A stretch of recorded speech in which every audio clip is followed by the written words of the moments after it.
Change the batting order.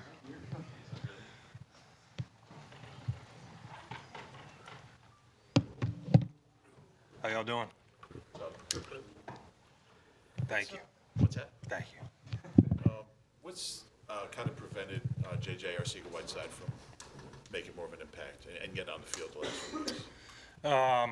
Well, we're excited about JJ. I think, if you look at the circumstances, JJ has been primarily playing our X receiver position, and with Deshaun being out, Deshaun being our Z, but also Alshon missing time. He's had to, maintain his focus there, and we've been cross-training him at a couple different spots, but we got a lot of confidence in Mac and what Mac's been able to do, and I think you'll continue to see both those guys in the mix. Mike, did that cross-training, right?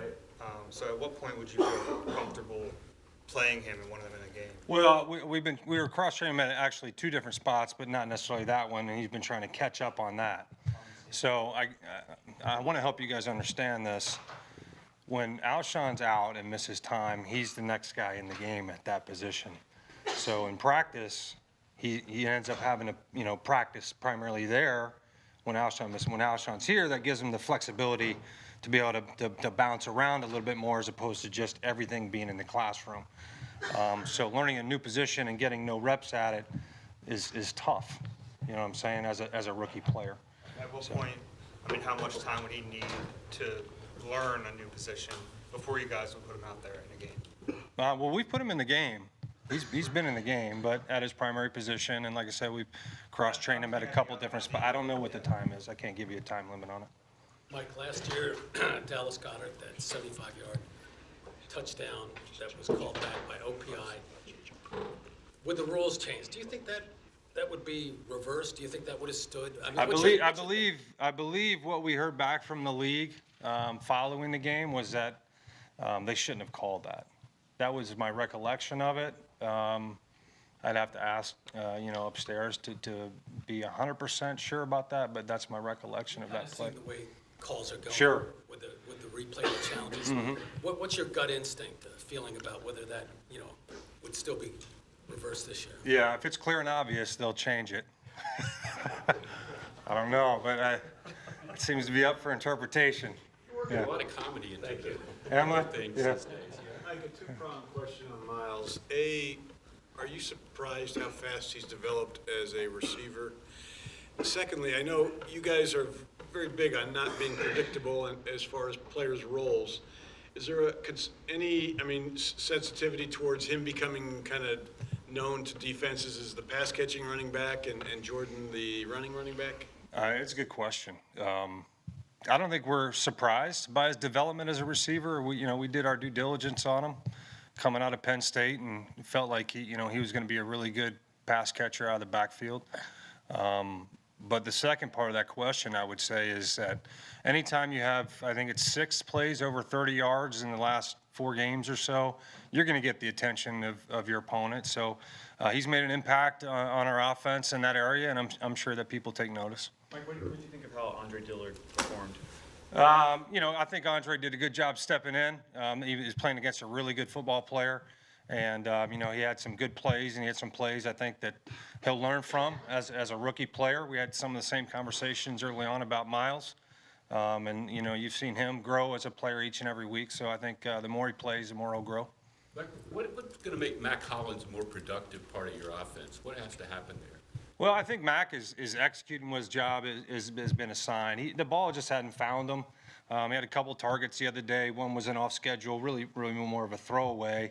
And then there at the end of the half, he had the go ball there in the corner of the end zone, which I'm sure that Mac would stand up and say, I'd like to make that play. It's 50-50 ball. It's a contested play. And we know that those kinds of plays are made and that they change games. So we haven't lost any confidence in Mac, and we know that, when the ball gets to him, he'll make a play. Those 2 Dallas linebackers had good games against you last year. What kind of problems do they pose? Well, they're big. They really run well. They tackle really well. They're strong. Both are capable pass rushers. They do a good job in their scheme and utilize them in that way. So yeah, I mean, they've got a good scheme. These guys, they do a good job covering the linemen up and allowing these linebackers to run and sideline to sideline and make tackles. So we know that's important for us to get these guys covered up and give our backs some creases. On the fake field goal, does everybody on the sideline know that it's coming? Or, like, are they ready to rush off to spike the ball if that situation had come about? Does everybody on the offense know? Yeah. I think that was a call, on the special teams with Coach Phipp and Coach Peterson. Mike, on the, it looked like Aguilar had a chance for another touchdown, and he slowed up a little bit. Was that another ball that he might have lost? We haven't had a chance to talk to him about that. On In the end zone, kind of just went right over his head. Yeah, I didn't notice a slow up. You might have had a better slow motion copy of it than I did, but yeah, we just missed another one, and I know that we're all disappointed about that. But we'll go back out there and keep working on it, and it's going to come. I really truly believe that it's going to come, and when it comes in bunches, and I think that we'll get on the same page. And Detroit, we talked about the interference deals and him getting knocked off the timing there on that one. And this one was pretty clean. And if he did slow up, then we got to coach that and correct that, and we got to make those plays. Is that what you're attributing the receiver average of being under 10 yards for guys besides Deshaun? I didn't hear the beginning of that question. The fact that you guys haven't been hitting a lot of the deep balls, is that what you're attributing for the low per catch average of Yeah, I receivers? mean, we're taking our shots. I mean, Nelly had a really good one on the deep cross. I mean, to start the second half there in the first series, we were able to get a explosive pass completion right there between he and Carson. So they certainly were on the same page right there. And an amazing throw really by Carson with him getting his foot stepped on and still being able to have the arm strength to get it all the way across the field. So we're going to keep taking our shots and be aggressive, and we got to hit more of them, like you said. We got to hit more of them. Mike, when you talk about your former receivers coach, you got Deshaun, who's one of the best ever at tracking the football. Is that something that can be taught, or is that more of an innate ability for? I think it's both. I do. I mean, clearly Deshaun is unique in his ability to track, and he's blessed with that. That doesn't mean that everybody can improve, and that doesn't mean that he hasn't improved at it over the course of his career, and the amount of balls that he's been able to catch and at practice and in games. So certainly his experience is a factor there. But we're out there working on those things every day. That's part of what we do. Wednesday, Thursday, Friday practice is take our shots down the field, and we're going to continue to practice those. And we know that they're going to come. We got absolute confidence in them. We like the schemes. You can see that we're getting guys open. And they're going to come. We're going to hit those plays, just like we've done this season. We've hit those plays. How much more difficult is it to run offense when you're not getting those chunk plays and to have to drive down the field? I don't know if it's more difficult. It certainly is a lot easy. It's easy, when you get the chunk ones and you got short series there, and you don't have as many plays. Whether you throw a long touchdown or you get down in the scoring zone, with a big play, I think it greatly increases your chances of scoring. The comments from the Vikings were similar to that of the Lions, that they were very determined to limit or contain Zach Ertz. What are defenses doing to Ertz in particular? And when that happens, who else on the field kind of can benefit from it? Well, I think Dallas had 4 catches the other day. Zach had 4. I mean, they did a good job on Zach. He had 4 catches. Alshon had what, 10 catches? So, maybe a couple of those that would have gone to Zach went to Alshon. I don't know. They've done a good job. Certainly, they had a different plan than Detroit, but they did a good job. You give Minnesota credit. They're a good defense, and they did a good job. But they didn't eliminate them from the game. Mike, Zach Ertz only has 4 catches though in the first quarter this season. Is it something that teams are doing right off the bat, or is that just the way the ball is going? I think just the way the ball's going. I mean, the other day I think we had 7 plays in the first quarter. Yeah. We had really one series. We can't go 3 and out on our first series. That's not the way we want to start the game. And then we finish the quarter with the ball. We end up scoring. So That's 6 games though, and he's only got 4 catches too. yeah. Is there a different way that teams are playing you without a speed guy this year as opposed to last year? I mean, because last year it was kind of the same issue. I mean, you didn't have Mike Wallace after the first game. I think every defensive scheme is a little bit different.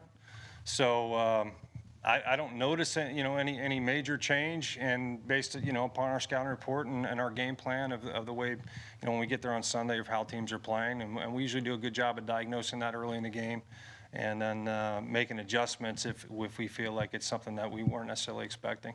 Mike, it seems like you've been using Alshon more on short stuff like screens and quick hitters, a role that kind of Nelson seemed to do a lot of that in the past. Anything behind that? You mean in terms of reading anything? Why are you into it? using Alshon so much on We like screens? both those guys on them. We feel like Alshon's certainly a big body, big target, and hard to tackle once he gets going. And then Nelly, I think he had an 8 or 9 yard catch on a receiver screen the other day. So we like both those guys on those plays. How much time do you We just spend- got to mix it up and keep balance there. How much time do you spend in the sort of the middle of the offseason when things are a little bit slow, thinking about and preparing for teams in the division?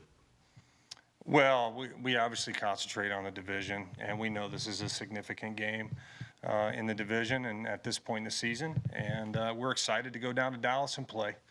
I know our guys will be ready to go down there and compete. They're up for the challenge. We're looking forward to it, Sunday Night Football, and can't wait to get down there. Mike, how are you approaching this week in respect to Deshaun? In what way? I mean, you're prepping for the Cowboys. Yeah. Game plan can go this way or that. I mean, how do you do that with, I guess, a level of uncertainty in respect to him? Yeah, we just we continue to try to get feedback from him and the trainers and the doctors as to where he's at in his rehab. It's a good point. I mean, it's without really knowing the uncertainty of it, makes it difficult. But we have plays in our offense that will be ready for him. Should he be available, and if he's not, then we'll go to battle with the guys that are ready to go. Okay, thanks, everyone. Yep. Thank you, guys.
Yeah, well, that's most of mine are in some way or fashion that.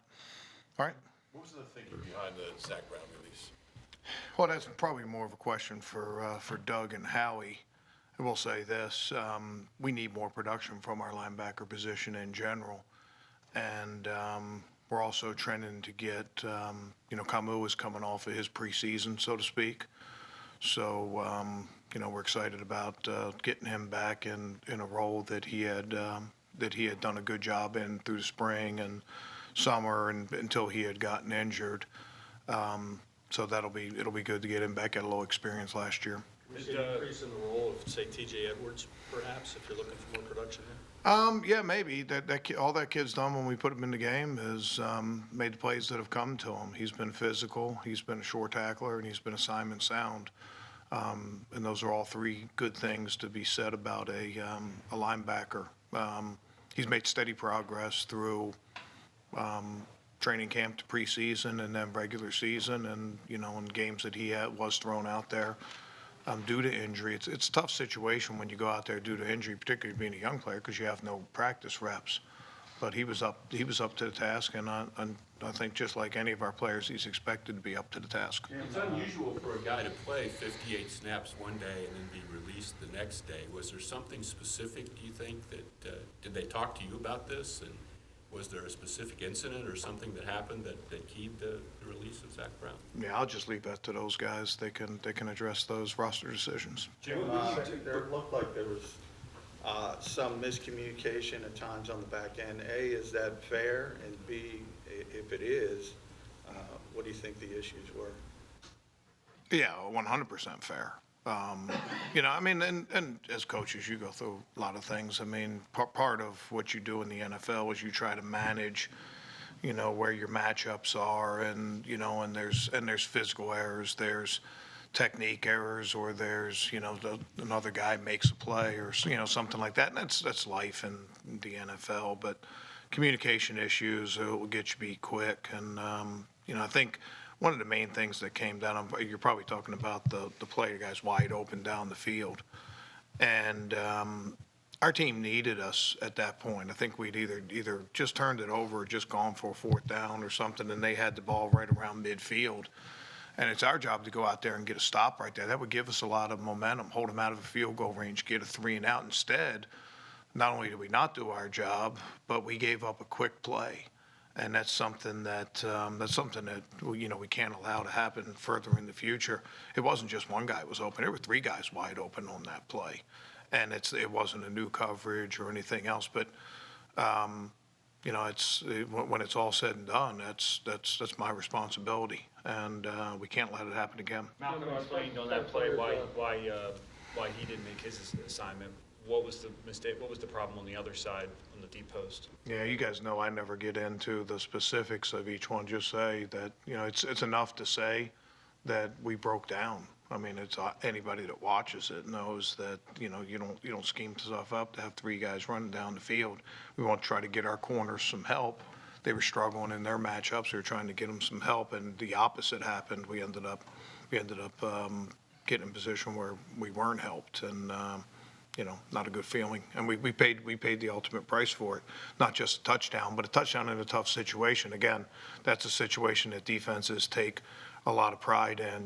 There's a turnover or a situation where, you reach that point of the game, you need to come up for it, and or you need to come up with that play, and good defenses do. And we're still striving to get to that point that we can be called a good defense.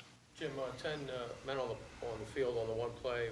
What happened there? It looked like Josh was trying to get off the field, and then the other guy was slow to get Josh back. got off. No, our D-line was able to get it. They went from a 3rd down to a 1st down, and they went hurry up. It was a different situation than a few weeks ago or whatever when we had the one. We actually had 11 on the field. I mean, okay, that's quite a caveat because he was putting his helmet on and was 10 yards away from the play. So let's not get any credit for that. But we got to be faster with our transition. What it did, they did have some quick hurry up, and we got to be in a 3-point stance ready to go right away. Our D-line was able to make that transition. Our linebackers weren't, and, that was, that's one of the things with playing, whether it's special teams or defense. I think last night there was a couple situations where they had, too many, not enough, whatever. Generally, you'll take timeouts if your offense is screwed up. But defense, we don't have that luxury.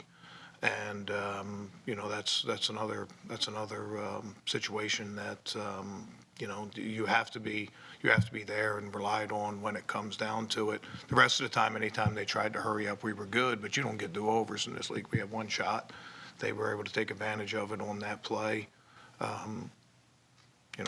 There was. What makes the defense susceptible to deep balls? Well, in this game, we were. And I think every single one of them was a different coverage.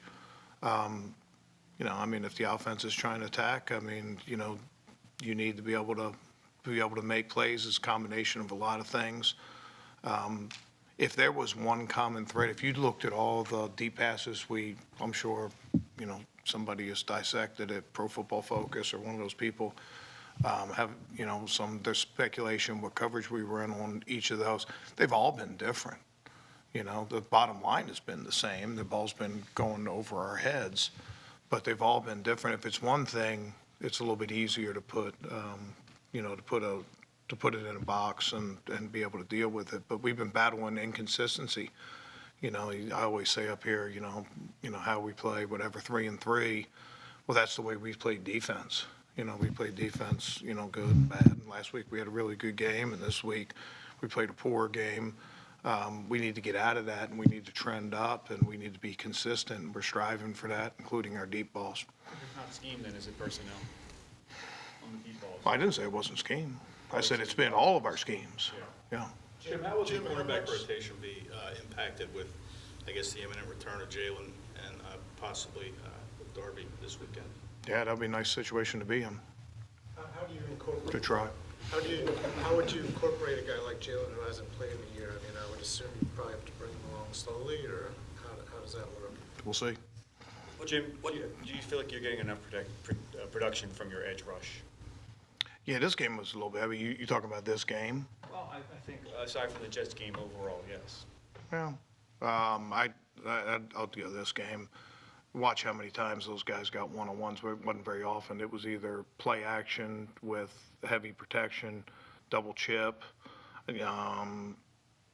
slide protection, all those different things. And you need your coverage to they don't have much of a chance on those kind of plays. And the games that people have tried to neutralize our edge rush with chips and things like that, you rely on your coverage more to be able to handle it. Like we ran a zero blitz into a stone wall on one. Malcolm was able to make a good play, get the guy out of bounds, but they weren't going to let themselves be blitzed in this game. And, that was just sort of the way it was. And that whether it's an edge rusher or anything else, you need, maybe a little bit more in your coverage, make the quarterback hold the ball a little bit more. All those things go together. We need a little bit more out of our defense in general, not just our edge pass rushers. And we don't need them to do anything out of character. We don't need them to take shots at plays that don't come to them. We need them to do their job, when they're asked, just the same as our corners on deep balls or our safeties on, deep coverages or anything else. I'll go to I thought it probably doesn't get a lot of attention, but I thought a real big play in the game was their first drive. We had them 3rd down and 12 or 3rd down and 13, and we gave up a first down. And the quarterback was able to hold the ball just for a minute and get past Rodney, and it was a really good play. Guy made a great throw. Guy made a great catch. You sort of tip your hat to him, but you don't. A 3rd down and 12 conversion doesn't taste very good on defense, but they chipped both defensive ends, and, they bought that. We need to buy them just a little bit more time in coverage. I'm sure you're doing the numbers then. Are you seeing more chips and an extra man being kept in this year versus your previous rushes? Yeah, I don't know. Each game's been a little bit different. Jets, we didn't see as much of it. First game we saw a lot of it. Each game's been a little bit different, but we have to be able to control ourselves or be able to play the game, within the game, to play it ourselves. However, an opponent tries to play us. Did you expect that much? Did you expect that much max protect coming into the game? And how much different do you shift when you see those constant shifts? Yeah, we didn't have very many third downs in the game. We just didn't have very many opportunities to rush. But, first and second down, a lot of play action protections, which are generally max protections. I mean, they did what they do. I don't know that it was a whole lot different. The biggest thing is we didn't have a ton of third downs where you really could just be able to go. Like I said, that was a couple things I was really disappointed. We were disappointed in defensively. One was, that the first third down and long that we weren't. We stop it there. It's a punt on the first play, and we're feeling good about the first drive. Instead, we go down. I think we get a penalty on another third down, keeps the drive alive. They end up scoring a touchdown on that, which hasn't been a good formula for us this year. But that giving up the touchdown after was it a go for it on fourth down, and then we took the field in one play later, like that, and then I thought another one that we all wish that we had back was we had just pulled one score, 24-20, and we got back on the field, gave up a long drive for a touchdown. Wasn't one play, but they were able to move the ball down the field, make a couple third downs and things like that, and it looked like we had scrapped our way back in the game, and then after that it was a two-score game, and we didn't do our job there to be able to hold on. Yeah, on that third quarter, you mentioned it looked like your reporters was, Rasul on the outside, and should Roddy maybe have stayed put? I know you don't like to criticize. Yeah, pass. I mean, we gave up a first down. That's all it needs to be said. Whether it's a missed tackle, whether it's a miscommunication, whether it's a technique error, nobody cares. I mean, they still move the sticks.